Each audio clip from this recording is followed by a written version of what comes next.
منه وخت مو پخیر. د شمشاد او تاسو د 2 بجو خبري ټولګه ګورئ. نن دوشنبه د مرغوم میاشتې 28 او د جنوري 14 نیټه ده. په دې خبري ټولګه کې مو له سیاسي، امنیتي او اقتصادي مسایلو سربیره د نړۍ له مهمو پیښو هم خبره وو. په پیل کې پام وکړئ د مهمو خبرونو سرټکو ته.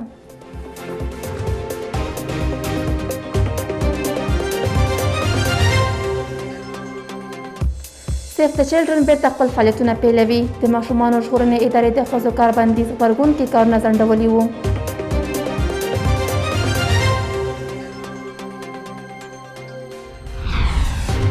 شاوخوا 1500 روغتیايي مرکزونو ته لیږل شوي. د کابل امنیه قومندانۍ د روغتو راټولولو کمپاین پیل کړ.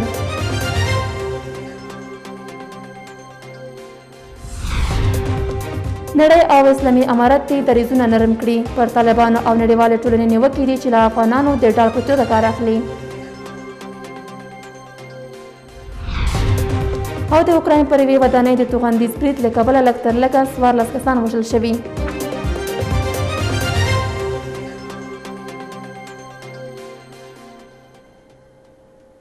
بشپړ خبرونو ته ښه راغلاست. زه صنم وزیري یم. د پخواني پارلمان غړي مرسل نبي زاده له یوه ساتونکي سره خپل کور کې وژل شوې ده. دغه پیښه وړمه شپه د کابل ښار 12مې حوزې اړوند سیمه کې رامنځته شوې او یو ورور یې هم ټپي دی. د نبي زاده مور وایي هیچ چا سره دښمني نه لري او نه یې لور یې له چا سره ستونزه درلوده. د کابل امنیه قومندانۍ پیښه تاییدوي. وایي چې په تړاو پلټنې روانې دي او ژر به یې عاملین ونیسي. د مرسل نبي زاده پخوانی همکاران او د کورنۍ غړي له اسلامي امارت غواړي چې قاتلین یې پیدا او مجازات کړي. د کابل ښار په 12 امنیتي حوزه کې د تیر نظام د پارلمان غړي له یو ساتونکي سره په خپل کور کې ووژل شوه. په ولسي جرګه کې د کابل د خلکو استازي مرسل نبي زاده تیره شپه وخت په خپل کور کې وژل شوی. د مرسل نبي زاده مور وایي وسلوال چې شمېره هویت یې څرګند نه دی د نبي زاده خوب خونې ته ننوتي او په ډزو یې وژلې ده. د شپې زه مریضه وه، دوا مې وخوړله. موږ پاس منزل کې ویده وو ټول فامیل. دا لاندې خپل اتاق کې د خپل ورور سره ویده وه. 4 بجې د سهار 4 بجې کېدله چې ډزو غږ مې واورېده. د ډزو غږ مې چې واورېده راکښته شوم. ټیک اتاق کې تورې دوړې وې او زوی مې په اینو کې لیدو، دا هم په اینو کې پرته وه. ګار دې وژل شوی. د کورنۍ غړي وایي په وروستیو کې د حکومت له لوري ورته یوازې د 1 میل وسلې اجازه ورکړل شوې وه او یو ساتونکی یې درلود. د هغې ماما وایي نبي زاده له هیواده د وتلو هیڅ پلان نه درلود او هڅه یې دا وه چې زیات وخت د خپل لوست ترڅنګ پاتې شي. دا خو د حکومت په ډاډ باندې دالته پراته وو، ځکه چې یو باډیګارډ یا یو ډریور د یو وکیل لپاره حکومت ورکړی و، دوی ته 1 میل سلاح ورکړې وه. هغې سره سره هم دا پیښه رامنځته شوه. خپله وکیله ایشتل کېږي، څوک نه دي معلوم. نبي زاده ته نږدې همکاران یې د نوموړي په مرګ خواشیني دي او په وکالت کې د کړو خدمتونو او هڅو ستاینه کوي. مثلا یو فعاله وکیله وه، معمولا د جمعې په ورځ د هغه د مکیلینو پذیرش ورځ وه. د سهار د 6 بجو څخه شروع کېدله، بیا د ماښام تر هغه وخته پورې چې قید نه درلودله. کله چې ما زنګ وهله پوښتنه مې ځینې کوله، چون زما ډېر نږدې دوست و، زما خورلنه وه. پوښتنه چې مې کول چې څنګه یې مرسل جانې، ول نن مې واده ده، د جمعې په ورځ هره جمعه زما واده وي، چون ولس راځي ورته خلک راتلله. د پخواني پارلمان غړي مور زیاتوي چې لوري د هیچ چا سره شخصي ستونزه نه لرله او له اسلامي امارت غواړي چې د پیښې عاملین ونیسي او په سزا یې ورسوي. حتمینو باید عاملین ونیول شي، عاملین ونیول شي او په جزا ورسیږي. زما د مرسل لور، زما د وکیل لور نه باید چې همداسې لاړه نه شي. هغه په خپل وطن مینه ونه تلله. هر یو به ورته ویل چې زه لاړه شو، زه خارج ملکونو نه به ورته ډېر زیات زنګونه راتلل. همکارانو هر یو به ورته ویل چې دلته مه اوسېږه نوره، دې باندې خپل وطن ګران و، دا نه تلوي زه چېرته هم نشم.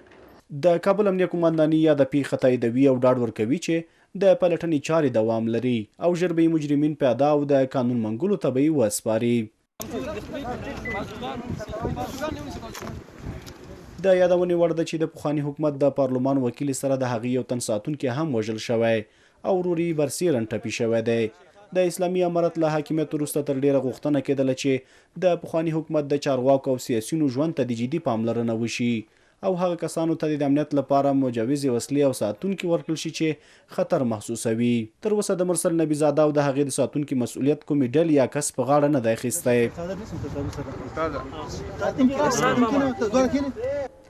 د افغانستان بانک نن 14 میلیون ډالر لیلاموي. دا چې د ډالر ولې لیلامېږي، همدارنګه د لیلامولو سره باید د افغانۍ ثبات څومره وساتل شي، همدارنګه څومره ډالر په هېواد کې کمښت موجود دی یا نورو هېوادونو ته قاچاقي د موضوع د بحث لپاره سره د اقتصادي چارو شنونکی کمال الدین کاکړ سره د سکایپ له لارې مېلمه دی. کمال صاحب خیر است بحث ته.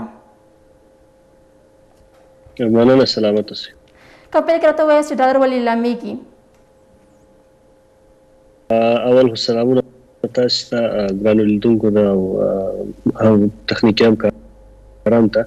ګورئ، مرکزي مستقلو مراجعو څخه ده چې دوی د پولي سیاستونو د تطبیق همیشه کار کوي او ورسره ګوره دوی په بانکونو باندې نظارت کوي، دوی د پیسو د ثبات لپاره فعالیت کوي، د پړسوب مخه نیسي او یا هم ضد د پړسوب یا تورم لپاره فعالیتونه کوي او همدارنګه دوی باید زمینه سازي وکړي د رشد یا د اقتصادي ثبات لپاره.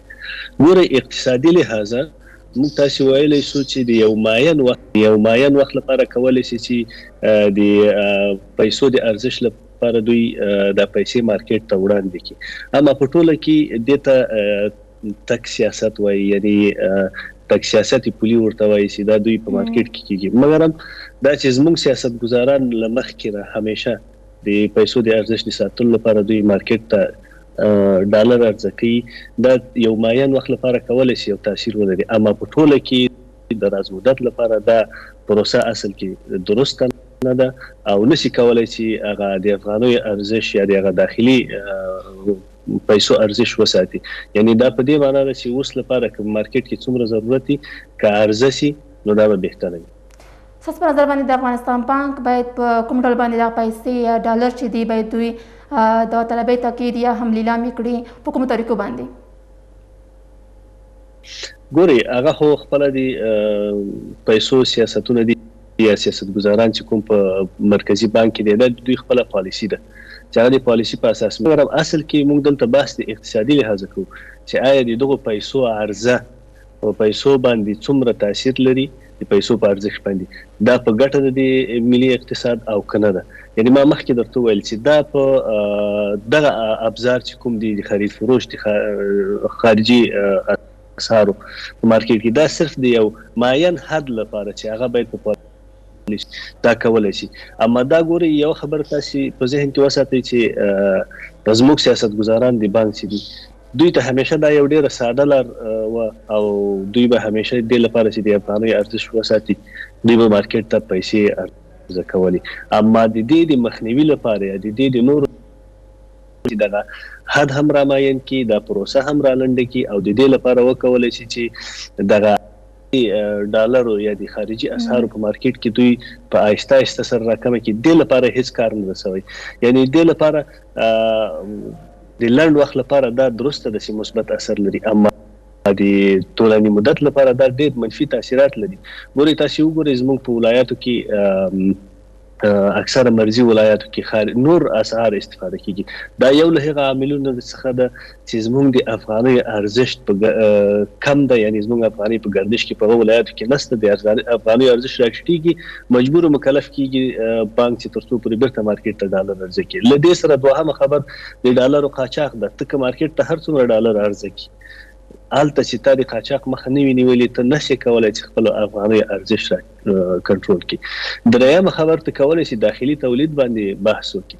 یعنی دا په دې معنی که چې داخلي تولید ته ولرې نو ستا افغانۍ به هم په گردش کې وي، ستا که صادرات له دې داخلي تولید سره وي، تا د خارجي ارز مارکیټ ته راشي. یعنی خصوصي سکتور په دې کې اساسي رول لوبوي، کولی شي ته خپل د افغانۍ ارزش وساتي. څلورم کولی شي موږ په دې کې د ګرځنده صنعت بحث وکړو. یعنی دا په دې معنی چې باید دلته زمینه مساعده شي، خلک باید تشویق شي، دنیا وویل شي چې خلک راشي ګرځنده صنعت. دا په دې معنی چې خلک کله راځي خارجي اسعار راوړي، خارجي اسعار په دې معنی چې بیا لوکل پیسې افغانۍ به بیرته دوی ځان لپاره را اخلي، استفاده به ګرځي په ټوله کې. د اسلامي امارت له واکمنۍ څخه چې ډېر وخت تېرېږي، خو بیا هم هر هفته موږ شاهدان وو چې د 12 یا هم 14 میلیون ډالر لیلامېدل.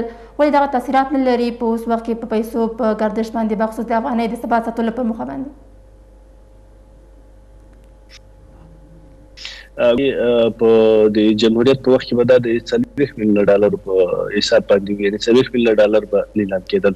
خو په هغه وخت کې به د کیپیټل نوټس ورته وایي یا اوراق سرمایه او یا همدارنګه اوورنایټ ډیپوزیټ فیس، هغه وخت کې دا هم معامله کېدلې په مارکیټ کې. اوس نه پوهېږم، ما سره معلومات نشته چې دا به معامله کېږي که نه، چې دوی به د لنډ مدت لپاره دا معاملات کول.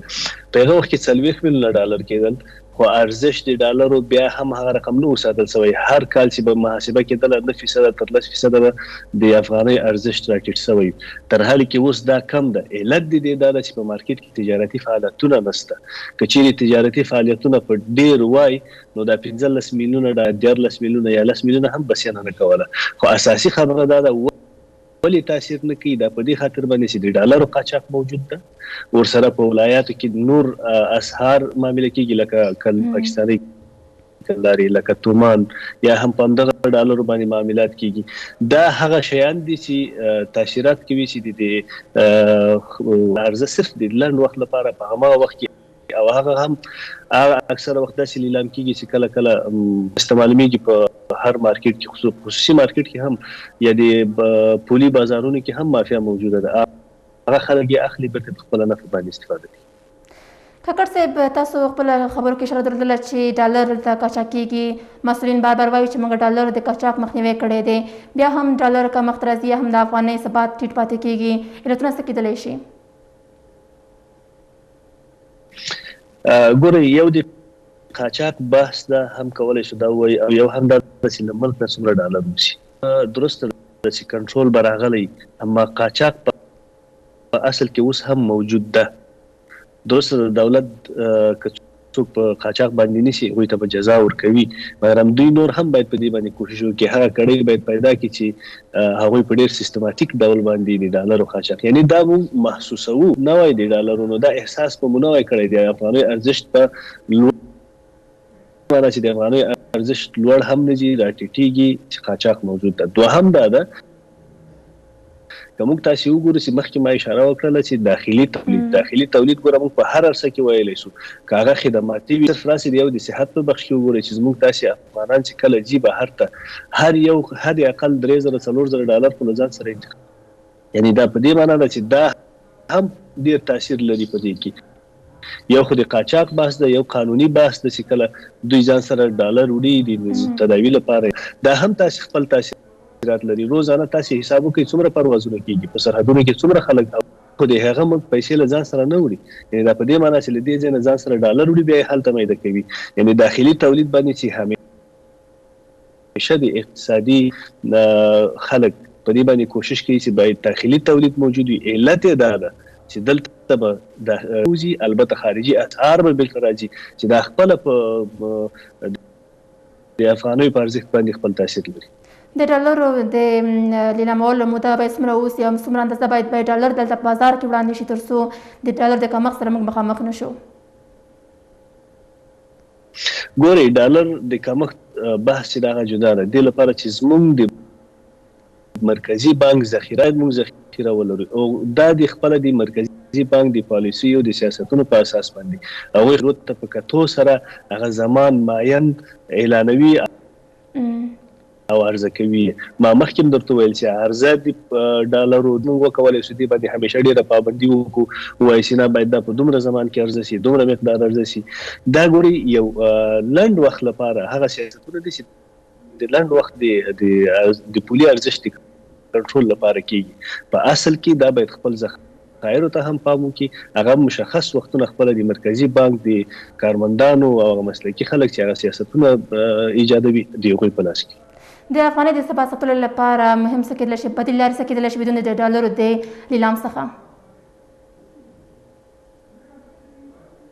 ګورئ، مخکې ما په اوله کې شروع کې هم درته ویلی، خو زه اوس درته خلاصه کړم.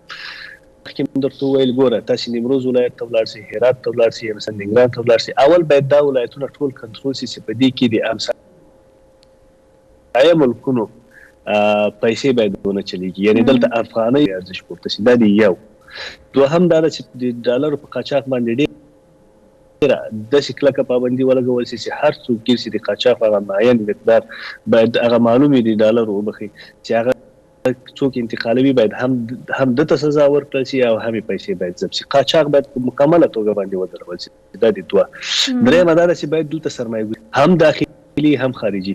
کله چې سرمایه ګزاري وسوله د سرمایه ګزاري سره سپوتو باندې ستا تولید منځته راځي. کله چې د تولید منځته راغی نو ستا د پیسو ارزښت هم ساتل کیږي. او څلورم مونږ کولی شو ووایو چې توریزم یا ګرځېدو صنعت دې ته باید رشد ورکړل شي چې موږ دې کې ډېر زیات امکانات لرو. په دغه صورت کې موږ کولی شو چې خپل د افغانۍ ارزښت وساتو. په اوس وخت کې بازارونو کې د ډالرو کمښت څومره محسوسیږي او د دې د پیدا ډیرولو لپاره څه باید وشي؟ ګورئ مخکې هم تقریبا همدغه سوالو چې ما مخکې ورته وویل چې مارکیټ کې ګوره د ډالرو د کمبود احساس ولې شته خو قاچاق موجود دی. احساس ولې شته خو دلته سرمایه ګزاري نشته. د ډالرو د کمبود احساس په دې خاطر شته چې دلته تجارتي معاملات یعنې صادرات نشته. اساسي لارې دا دي ولې دا د کم وخت لپاره کولی شي چې ډالر مارکیټ ته عرضه شي او ثبات بیرته منځته راشي. ډېره زیاته مننه کاکړ صاحب. سلامت اوسئ، خیر اوسئ. مننه. د اقتصادي چارو شنونکی کمال کاکړ و چې موږ سره بحث کې ګډون وکړ. اوس هم دمه تر دمې وروسته د خبرونو دوام.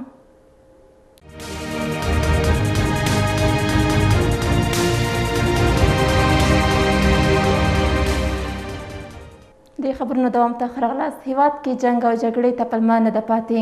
د بهرنیو چارو وزارت سرپرست او سیاسي مرستیال د اسلامي امارت وسلوالې ډلې ننګولې دي. امیر خان متقي ویلي حکومت د ستونزې په مخ کې لري خو سوزلي د ټولګډونه مسؤلیت دی. ورته مهال د یاد وزارت سیاسي مرستیال عباس ستانکزي ټینګار کړی چې تعصب حل لار نه ده او د باثباته افغانستان لپاره به په ګډه کار کوي. د بهرنیو چارو سرپرست وزیر د یاد وزارت د کارکونکو د فاتحې مراسمو کې د اسلامي امارت مخالفې جنگي ډلې وننګولې.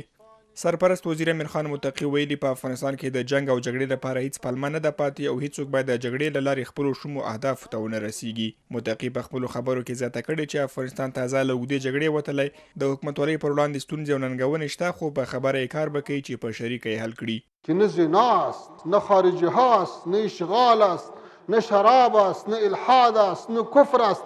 پس جنگ برای خاطر چی؟ ما و شما حکومت داریم، مشکلات هم داره، صفات هم داره. ورته مهال په دغو مراسمو کې د بهرنیو چارو وزارت سیاسي مرستیال شیر عباس ستانکزي ټینګار کړی چې جګړه او تعصبات د حل لاره نه ده او په وینا یې د یو باثباته افغانستان لپاره به کار کوي. ستانکزي په خپلو خبرو کې ټینګار کړی چې جګړه او له هېواده وتل د افغانستان د ستونزې حل نه دی.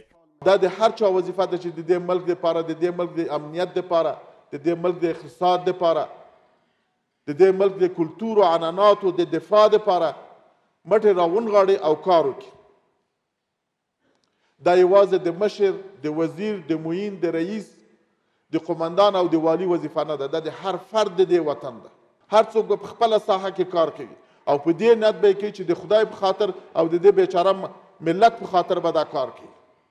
بیا به مونږ کولی شو چې دا وطن جوړ کړو. په دې کې له ټولو نه مهمه خبر چې کېدلی شي زمونږ جامعه به د 40 کلو جنګ نه یو مرفع، یو آزاده، یو مستقله جامعه جوړه کړو چې مونږ له ټول تعصبونه شاته پرېږدو.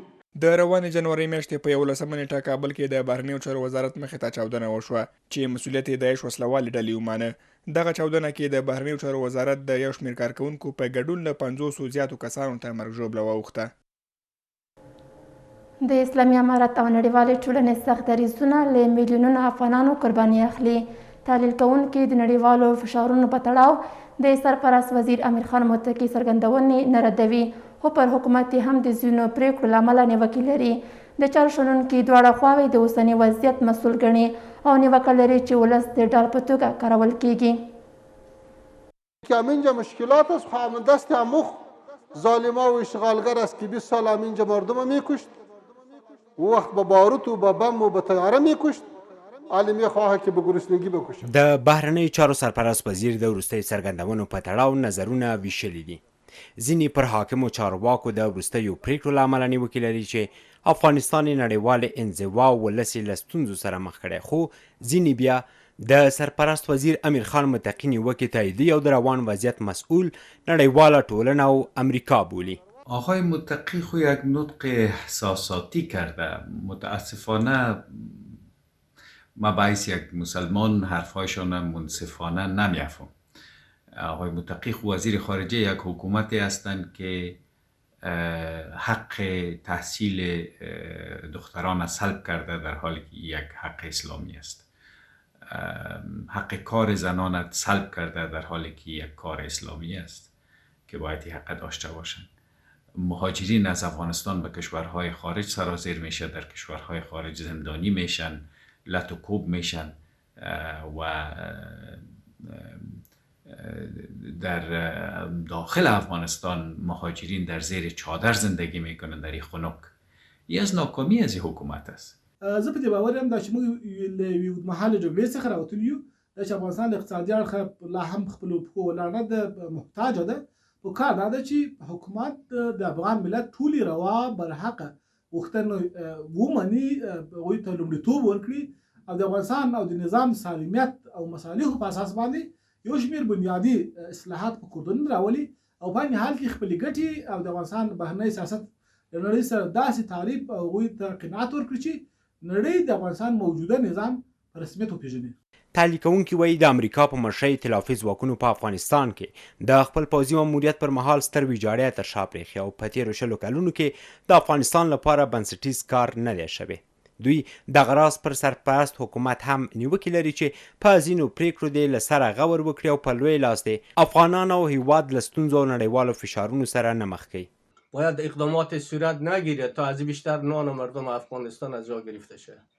فقر و بدبختی در افغانستان مستولی شد. شرایط بسیار شرایط دشوار است. شرایط سخت است. زمستان سخت است. امروز هموطنان ما و شما گرسنه هستند. ځینې بیا د افغانانو د اوسني بد وضعیت مسؤل نړیواله ټولنه او سرپرست حکومت ګڼي او په باور یې دواړه خواوې له عام ولس نه د ډال په توګه استفاده کوي او د دوی د سختو دریځونو له امله میلیونونه افغانان له فقر او ناورین سره مخ دي. دواړه غاړې هم نړیواله ټولنه هم د افغانستان اوسنی دولت خپلو سیاسي موخو ته د رسیدو په خاطر عام ولس د سپر یا د ډال په څیر کاروي. وګورئ، یوه غاړه یې کار، تعلیم او دندو ته نه پرېږدي، بلې غاړې پرې خپل کومکونه او مرستې چې دي هغه بندې کړي. د نړۍ په هیڅ قانون کې نشته چې کوم هیواد یا ډله ټپله دی عام ولس د سپر یا د ډال په توګه وکاروي. موږ ته دواړه غاړې ملامتې دي، خو ډېره ملامتیا د افغانستان اوسني دولت ته ځکه وراوړي چې ولس خپل دی، خلک خپل دي. باید د دغې پیښې نه د خلاصون په خاطر په خپلو فرمانونو او کړنو بیا له سره کتنه وکړي. غوښتنه دا ده چې طالبان د نړۍ سره د سیاسي تعاملاتو له انزوانه د افغانستان د ویستلو لپاره دریځ نرم کړي او وروستي تصامیم چې په نړیواله کچه غبرګونونه لري دوام یې د افغانستان په خیر نه دی. دا په داسې حال کې ده چې تېره ورځ د بهرنیو چارو سرپرست امیر خان متقی د یاد وزارت د کارکوونکو فاتحې مراسمو کې پر نړیوالو نیوکه وکړه چې پر افغانستان سیاسي، اقتصادي او مالي بندیزونه وضع کړي او په دې شکل افغانان وژني. اسلامي امارت د ښځو ته د کار او تحصیل اجازه ورکړي. د ملګرو ملتونو د امنیت شورا له غوښتنو وروسته په کور دننه اندېښنې دي که د نړیوالې ټولنې غوښتنې ونه منل شي افغانستان په له منځوي او سختو فشارونو سره مخ شي. کارپوهان وایي اسلامي امارت د ښځو د کار او زده کړو په برخه کې ولس او نړیوالې ټولنې سره کړې ژمنې عملي کړي. د افغان ښځو د زده کړو، کار او حقونو په تړاو د ملګرو ملتونو د امنیت شورا وړاندیزونه او غوښتنې نه منل به افغانستان له سیاسي او اقتصادي اړخه وځپي. غوښتنې دا دي چې سرپرست حکومت د افغان نجونو د زده کړو او کار په تړاو پر وروستیو پریکړو له سره غور وکړي. اجازه دې ورکړي چې نجونې تحصیل او کار وکړي. د کارپوهانو په باور که سرپرست حکومت د نجونو د زده کړو او ښځو د کار په تړاو پریکړه بیا هم ځنډوي، په ولس او حکومت به پراخه منفي اغیز ولري. نو دلته بیا موږ له یو خوا دا دی چې نړیوال مشروعیت موږ نشو ترلاسه کولی، هغه کوم رسمیت پیژندنې مسله چې د هغه نور هم پسې غځېږي. او بله خبره دا ده چې دا مسله زموږ پورې ډېره اړه لري. اوس مې هم ما په بحث کې دا وویلي چې باید موږ خود ارادیت طرف ته ولاړ سو، خپله موږ باید تصمیم ونیسو. افغانستان د ملت غږ دی، چې امارت اسلامي افغانستان په دې حساسو شرایطو کې دی دغه وخت خپل رقیبان او حریفانو ته نه ورکوي، د افغانستان نسلونه دي د پردیو لاس ته نه غورځوي، پر داسې یو میکانیزم او طرحه دې کار وکړي چې هم زموږ اسلامي چاپیریال پکې مراعات شي او هم موږ په نړیوال کچه د سیاسي، اقتصادي او نړیوال انزوا نه ووځو. نیوکې دا دي چې اسلامي امارت د ښځو زده کړو، کار او حقونو برخه کې هغه ژمنې نه دي عملي کړي چې ولس او نړیوالې ټولنې سره یې کړي دي. متاسفانه در 16 ماه گذشته این حکومت ثابت کرده که توانمندی تنظیم به مکتب رفتن دوشیزگان به صورت جداگانه نداره، توانمندی ساختن یک نصاب جدید نداره. ایره میدانیم حکومت باید خود آن بازی نته، مردم افغانستان آن بازی نته و جامعه بین‌المللی تماما اعتماد خود از دست داده. دا یادونه ده چې جنوري په 14 امنیت شورا د افغان جنو او مرمنو د لګیدلو بندیزونو د لرې کولو غوښتنه وکړه، خو د اسلامي امارت ویاند ویلي نړیوالو سازمانونو هیوادونو ته پکار ده چې د افغانستان حالت او د ملت دینی غوښتنې درک کړي. ذبیح الله مجاهد زیاته کړې چې د افغانستان اسلامي امارت د امنیت شورا اندېښنې درک کوي، خو اسلامي امارت هڅه کوي چې ټول امور د اسلامي شریعت په رڼا کې تنظیم کړي. د ښځو پر کار او د نجونو پر زده کړو د لګېدلو محدودیتونو دوام افغانستان نور هم له نړۍ لرې کوی شي او نه جبرانېدونکې پایلې به ولري. تازه د ملګرو ملتونو امنیت شورا په یوه پرېکړه لیک کې له اسلامي امارت غوښتي چې د ښځو د کار او نجونو پر زده کړو لګېدلي محدودیتونه لرې کړي، خو اسلامي امارت بیا وار د مخه ویلي چې د امنیت شورا اندېښنې درک کوي، خو هڅه کوي چې ټولې چارې شریعت په رڼا کې تنظیم کړي او دا یې مسؤلیت دی. د ملګرو ملتونو امنیت شورا په یوه اعلامیه کې له اسلامي امارت غوښتي چې پر ښځو او نجونو لګېدلي محدودیتونه لرې کړي. د افغانستان لپاره د ملګرو ملتونو ځانګړي استازي روزا اوتنبایووا د امنیت شورا ناسته کې ویلي چې د طالبانو له لوري د ښځو او نجونو د حقونو د اخیستلو پر وړاندې سره یو موټی شي. اوس باور دا دی څومره چې د نجونو د زده کړو او د ښځو د کار په تړاو رامنځته شوو ستونزو په حل کې ناوخته کیږي، په هماغه اندازه فرصت غوښتونکو ډلو او هیوادونو ته د دې زمینه برابریږي چې افغانستان حالات لا هم کړکېچن کړي او د نظام پر وړاندې ګواښونه رامنځته کړي. ولې د اسلامي امارت لخوا نه همدا ویل کېږي چې موږ د شریعت په چوکاټ کې د افغاني کلتور په اډانه کې غواړو چې دغه ستونزه حل کړو. ماته ښکاري موږ چې څومره ناوخته کوو د دې ستونزې د حل په اړه باندې، څومره زیات بحثونو ته مخه کوو، څومره زیاتې نیوکې افغانستان ته او د اسلامي امارت مشرتابه ته راجع کېږي. دا نه یوازې د وخت زیاته بلکې په لویه کې د هغو ډلو ټاکلو او د هغو هیوادونو ته زمینه مساعد دي چې هغوی غواړي د افغانستان اوسنی وضعیت لا کړکېچن کړي، افغانستان ته ستونزې لا زیاتې کړي او دارنګه د اسلامي امارت مشرتابه ته نوي ګواښونه، نوي ستونزې هغه راولاړې کړي. موږ په لوی لاس باندې د دښمن په ژرنده کې اوبه ورتویو. ځینې بیا په دې باور دي که وروستي حکومونه بیرته وانخیستل شي او وضعیت په همدې توګه دوام وکړي، هیڅ هیواد به د افغانستان اوسنی سرپرست حکومت په رسمیت ونه پیژني. فرمان لغو نکنه ما در آینده نزدیک شاید یک بحران در افغانستان خواهد بودیم و همچنان این فرمان اگر در داخل افغانستان حاکم باشه طالبان یا امارت اسلامی را جامعه جهانی و دیگر کشورها به رسمیت نخواهد شناخت، چون 50% از نفوس افغانستان زنها تشکیل میده. وقتی که زنها از خواندن و نوشتن و رفتن و به دانشگاه و کار کردن محروم باشه، طبعا هیچ کشور چنین نظام را به رسمیت نمیشناسه. په ورته مهال ګاونډي ایران هم نیوکه کړې چې د نجونو پر زده کړو محدودیت لګول د شریعت خلاف کار دی او دوی به اسلامي امارت په رسمیت ونه پیژني. محروم کردن زنان و دختران از تحصیل له زده کړو د نجونو محرومول د پیغمبر او د اسلامي ارزښتونو سره په تعارض کې دی، خو د ایران اسلامي جمهوریت د افغانستان خلکو سره د مرستې لپاره هڅې کوي او ورسره به خپل تجارت ته ادامه ورکوي. خو د افغانستان اوسنی حاکم نظام په رسمیت نه پیژني، خو ارتباط او خبرې اترې ورسره لري. خو اسلامي امارت بیا وایي د امنیت شورا اندېښنې درک کوي، خو دوی د اسلام او د خپلو خلکو پر وړاندې مسؤلیت لري چې هر څه د شریعت په رڼا کې تنظیم کړي. ذبیح الله مجاهد ویلي ټولو نړیوالو سازمانونو او هیوادونو ته پکار دي چې د افغانستان حالات او ملت دینی غوښتنې درک کړي او نړیوال باید بشري موضوعات او انساني مرستې له سیاسي چارو سره ونه تړي. په ورته مهال بهرنیو چارو وزارت سرپرست امیر خان متقي نړیوالو ته په اشارې ویلي چې همدغو هیوادونو په تیرو 20 کلونو کې افغانان په بمونو او باروتو وژل او اوس یې پر لوږه وژني. که همینجا مشکلات است، خواهم دست اموخ ظالما و اشغالگر است که 20 سال همینجا مردم میکشت، او وقت با باروت و با بم و با طیاره میکشت، حالی میخواه که به گرسنگی بکشد. د افغانستان په تړاو د ملګرو ملتونو امنیت شورا ناسته چې د بندو دروازو تر شا د تیر جمعې په ورځ ترسره شوه، په پای کې د دغه شورا 11 غړو هیوادونو په اعلامیه کې د افغان نجونو او ښځو د حقونو په تړاو اندېښنه وښوده او له کابل غوښتنه دا وه چې باید ژر تر ژره لګېدلي محدودیتونه لرې کړي.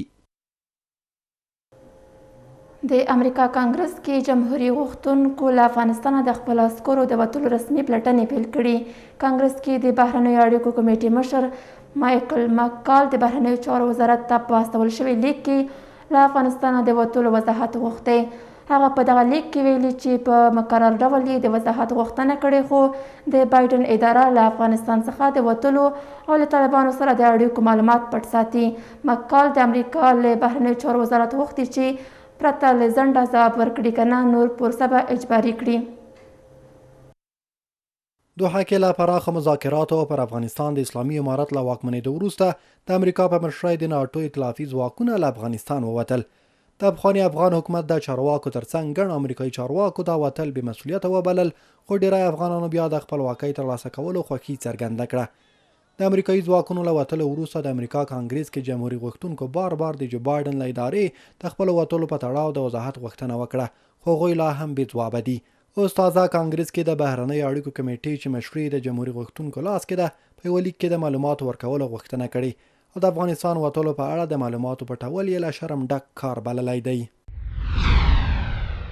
دا یوه بې بنسټه او له شرم ډک کار دی چې د بایدن ادارې په مکرر ډول زموږ د اوږدې مودې نظارت او څار غوښتنې رد کړي او له افغانستانه د وتلو اړوندو معلوماتو پټ ساتلو ته دوام ورکوي. دا لومړی ځل نه دی چې مکال په دې تړاو د وضاحت غوښتنه کوي، بلکې تیر کال یې هم څو ځله ورته غوښتنې کړې، خو دا چې هغه د کانګریس د بهرنیو اړیکو کمیټې یو عادي غړی و کوم چا یې غوښتنو ته ارزښت ورنه کړ. دا چې اوس هغه د یادې کمیټې مشر ټاکل شوی، د امریکا بهرنیو چارو وزارت ته یوازې د جنورۍ میاشتې تر 26 نیټې وخت ورکړی او ګواښ یې کړی که غوښتنو ته یې ځواب ورنه کړل شي پروسه به اجباري کړي. لازمه ده چې د بهرنیو چارو وزارت د اوږدمهاله غوښتنو ته بشپړ ځوابونه ورکړي او کمیټه دې له دوامداره خنډ سره نه مخ کوي. د نه منلو په صورت کې به کمیټه د اجباري پروسې په ګډون د دې غوښتنې د پلي کولو لپاره د موجودو چارواکو څخه ګټه واخلي. که څه هم جمهوریت غوښتونکي د بایدن اداره د معلوماتو په نه ورکولو تورنوي، خو د بهرنیو چارو وزارت ویان نیډ پرایس ویلي چې له کانګریس سره یې پوره همکاري کړې او تل یې د هغوی پوښتنو ته ځواب ویلی دی. پرایس ویلي چې د هغه څه په اړه به خپلو اړیکو ته دوام ورکړي چې د امریکا په ګټه وي. د بهرنیو چارو وزارت لوړپوړي استازي عامه ځایونو کې حاضر شوي او د افغانستان د پالیسۍ په اړه یې پوښتنې ځواب کړي دي. د دې ترڅنګ وزارت د افغانستان د پالیسۍ په اړه د غړو او د هغوی د کارمندانو لخوا د معلوماتو او مکتوبونو لپاره زرګونه غوښتنو ته ځواب ورکړی دی. موږ هیلهمن یو چې له کانګرس سره په هغو برخو کې خپلو اړیکو ته دوام ورکړو چې د دوی په ګټه دي او تر ټولو مهم دا چې د امریکا خلکو ته لومړیتوب لري. د جمهوریت غوښتونکو لخوا استول شوی لیک کې له افغانستانه د وتلو د وضاحت ترڅنګ د افغانستان د اوسني حکومت په تړاو هم ګڼې پوښتنې شوې دي. لیک کې پوښتل شوي چې افغانستان ته د بهرنیو مرستو لغوه کول او یا بیا پیل څخه د امریکا موخه څه ده او له طالبانو سره اوس امریکا کومې اړیکې لري. د ښځو پر کار او زده کړو بندیزونه پراخ غبرګونونه لري. په کور دننه او بهر افغانان د افغان نجونو لپاره د تحصیل او کار کولو غوښتنې لري. کارپوهان په وار وار ټینګار کوي چې دا ډول پریکړې د اسلامي امارت او نړۍ ترمنځ واټن زیاتوي. د تحصیل او ښځو کار په تړاو د وروستیو پریکړو غبرګون کې په استرالیا او اتریش، امریکا او ګڼو نورو هیوادونو کې میشت افغانانو د ښځو په ملاتړ اعتراضونه او لاریونونه وکړل او له اسلامي امارت غواړي چې په افغانستان کې د ښځو او نجونو پر تعلیم، کار او نورو فعالیتونو لګول شوي بندیزونه لرې کړي. د چارو شنونکي وایي چې دا ډول لاریونونه له نړۍ سره د هیواد پر سیاسي تعامل مستقیم اغیز لري او اسلامي امارت باید پر خپلو وروستیو پریکړو له سره غور وکړي. در خارج از کشور افغانها این صداها را بلند نموده است و با باور کامل گفته میتونم که این تظاهرات و مخالفتها رول مستقیم بر وضعیت سیاسی و اقتصادی کشوری از ما افغانستان دارد و شاید راه‌های تعامل سیاسی امارت اسلامی افغانستان و جامعه جهانی را هنوز هم زیادتر بسازد. د ښځو حقونو یو شمېر فعالان د خپلو حقونو او زده کړو لپاره اعتراضونه ګټور بولي او په باور یې دا چاره کولی شي مسئولین مجبور کړي چې په خپلو پریکړو له سره غور وکړي. اینمی تظاهرات، اینمی نهضت ها هست که دولت ها میفهمند که از راه صلح‌آمیز برشان گفته میشه که چی میخواه مردم. واقعا نتیجه بخش هست. ما باورمند هستیم که اگر کوچکترین اعتراض هم در حمایت از زنان افغانستان در یک جغرافیای مثل افغانستان یا فراتر از افغانستان برگزار میشه بدون تاثیر نیست و قابل قدر هست. اما زمانی اعتراضات میتونه تاثیرگذار باشه که با یک صدا و انسجام صورت بگیره، متداوم باشه. که څه هم د افغانانو له غبرګونونو سره سره د اسلامي امارت وروستیو پریکړو پراخ نړیوال غبرګونونه هم پارولي دي. د نړۍ اکثره هیوادونه، ملګري ملتونه او نړیوال سازمانونه له اسلامي امارت غواړي چې په غیر دولتي مؤسسو کې ښځو ته د کار کولو اجازه ورکړي او د پوهنتونونو او ښوونځیو دروازې د بیرته پرانیزي. خو اسلامي امارت دغه پریکړې لنډمهاله او تر دویم حکم پورې بولي او وایي چې دې مسلې ته د اسلامي شریعت له مخې د حل لارې لټول کیږي. د واورې ورښتونو او طوفانونو له امله د هیواد یو شمېر تړل شوې لارې بیرته د ترافیکو پر مخ پرانیستل شوې. د ټولګټو وزارت مسؤلین وایي د سالنګونو د ساتنې او څارنې ریاست پرسونل توانېدلی چې دغه لاره د ترافیکو پر مخ خلاصه کړي. د ټولګټو وزارت ویاند ویلي د احتمالي پیښو د مخنیوي لپاره یې خپل تدابیر نیولي او هڅه کوي چې په لویو لارو کې د ترافیکي پیښو مخنیوی وکړي.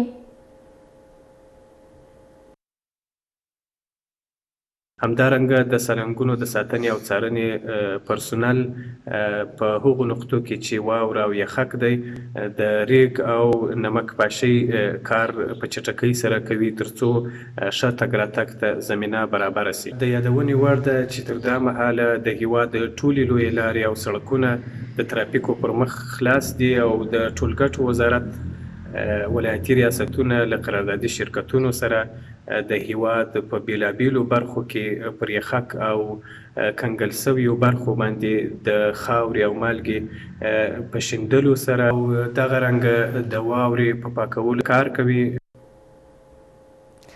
زابل کې د فقر له امله سلګونه ماشومان په خوارځواکۍ اخته شوي دي. زابل کې د ناروغو ماشومانو میندې وایي اقتصاد کمزوری دی او د ماشومانو خوړو او درملنې ته رسیدنه نشي کولی. په ورته وخت د زابل د عامه روغتیا مسؤلین وایي د تیرو کلونو په پرتله په خوارځواکۍ د اخته ماشومانو شمیر په بېسارې کچې لوړ شوی دی. که څه هم روغتیا پالان خوارځواکي یو ژوند ګواښونکې ناروغي ګڼي، خو له بلې خوا زابل کې دغه بشري ننګونې د زرګونه ماشومانو ژوند له ګواښ سره مخ کړي. خپل شیرانه درودلی د نورو شیدو وس ولاکه لرو. دا دریم وار د یو وارم په شاجوی کې داخل که، دوه وارم د لی داخل که. په کور کې مې شی نسته چې شیدې ورته راوړو. دلته چې راوړو دلته سمه نجلۍ سي، سمه برابره سي. د مور شیدې خوري خو واده نه پکوي، نه په مړېږي بل شی دا خوري نه. د مندو سم دغه غوښتنه خپل اولادو ته ښه توجه وکړي، خپلې شیدې چې ښه پر لګېږي. چې بعضې مندې د شیدې نه لري خو دا شیدې خوري ښه پر لګېږي، زما شیدې نسته. د اطفالو یو شمېر ډاکټران د میندو نه پاملرنه، اقتصادي فقر او د مور د شیدو پر ځای ماشوم ته نور خواړه ورکول د ماشومانو د سوء تغذیې لاملونه یادوي. سویته غذې دوه حالتونه لري چې هم د کم وزنۍ د وجې څخه هم د اضافه وزنۍ دوه حالتونه لري او دا یو داسې حالت دی چې ماشومانو ته په کافي اندازه باندې خواړه نه رسیږي، یعنې د مور شیدې دوی ته 6 میاشتو پورې نه ورته ورکول کیږي. د مور د شیدو څخه علاوه اضافي غذایي مواد ورته ورکول کیږي. همدا د دې لامل کیږي چې ماشومان سویته غذې ته ولاړ شي. باید تر 6 میاشتو پورې حتما یوازې د مور شیدې ماشوم ته ورکول شي چې دا د ماشوم د تغذیې لپاره کافي ده. د زابل د امیر روغتیا مسؤلین دا مني چې د تیرو کلونو په توپیر سږکال دې ولایت کې د سوی تغذیې ماشومانو شمیر په بېساري کچې لوړ شوی دی. د دوی په خبره په 1400 کال کې 980 تنه او په روان 1401 مریض کال کې د سوی تغذیې ماشومانو شمیر 1311 تنه ته رسیدلی دی.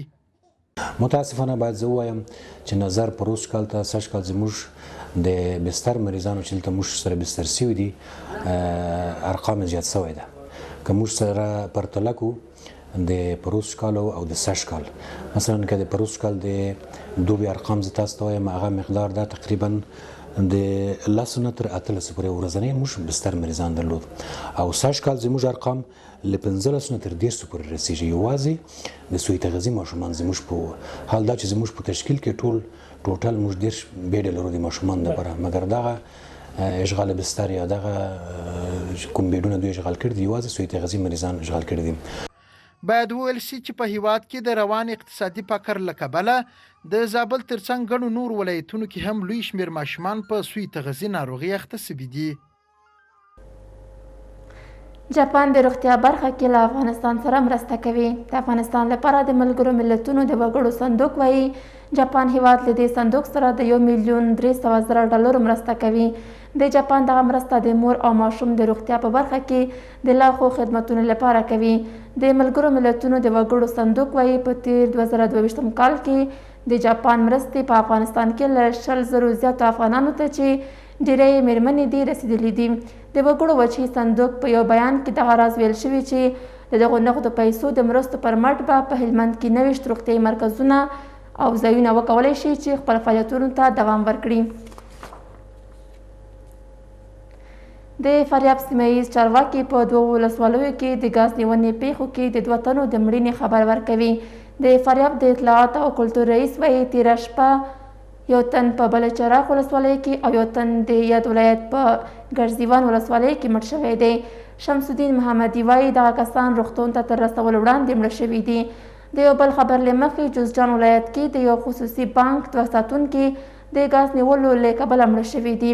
دغه پیښه تېره شپه د جوزجان ولایت په اقچې ولسوالۍ کې رامنځته شوې او د پیښو په تړاو د دوی څېړنې روانې دي.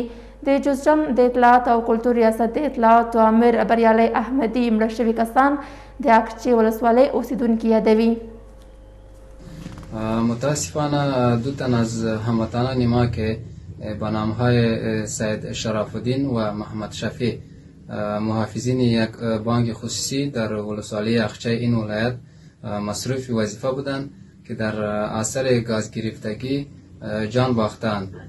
آنها باشنده اصلی ولسوالی اقچه بودند و تحقیقات نیز از سوی مسئولین امنیتی جریان دارد. په سرپل ولایت کې د سړې هوا له کبله یو کس مړ شوی دی.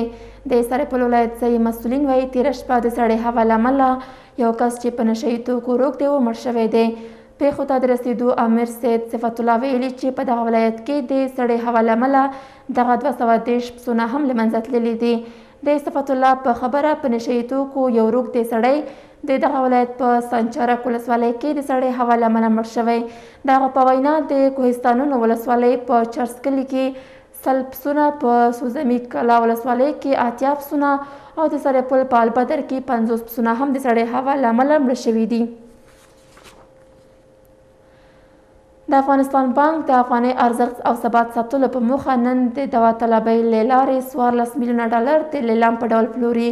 د افغانستان بانک په اعلامیه او ټویټر پاڼه کې په شرطونو برابر بانکونو او د صرافۍ له شرکتونو غوښتل شوي چې په دې بولۍ کې ګډون وکړي. د افغانستان بانک وایي لیلام ګټونکي مکلف دي چې د ورځې تر پایه خپل حسابونه تصفیه کړي.